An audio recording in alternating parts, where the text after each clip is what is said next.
Hi, I'm John Green. Welcome to my salon. This is Mental Floss on YouTube. And did you know that Hyundai means the present age or modernity in Korean? But the brand's car names aren't exclusively in Korean. For example, the Tiburon sports car is Spanish for shark.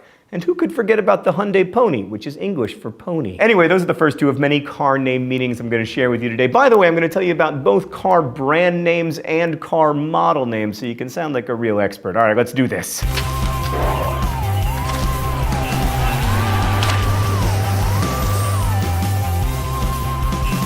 Volkswagen is German for people's car. In the 1930s, it was actually Hitler who commissioned Ferdinand Porsche, yes, that Porsche, to build the first Volkswagen, which we now know as the Beetle. Back then, it was called the Strength Through Joy car, but KDF was its German abbreviation. The KDF was a Nazi program, so after World War II, the car started to be called by its nickname, the Beetle, but it is formally known as the Volkswagen Type 1. How's that for catchy? While I'm talking about Volkswagen, by the way, in German, Passat means trade wind and Jetta means jet stream. Toyota was founded by a man named Sakichi Toyoda with a D, not a T. Why the later switch? Well, it's a little confusing since we're dealing with translations here, but a representative for the company explained that the change had to do with, quote, the number of strokes to write Toyota in Japanese, 8. And that's important because 8 is a lucky number in Japanese culture. Speaking of Toyota, since the Toyota Crown launched in 1955, Toyota has been using similar names for other cars, like the Corolla is named after a word for an ancient crown,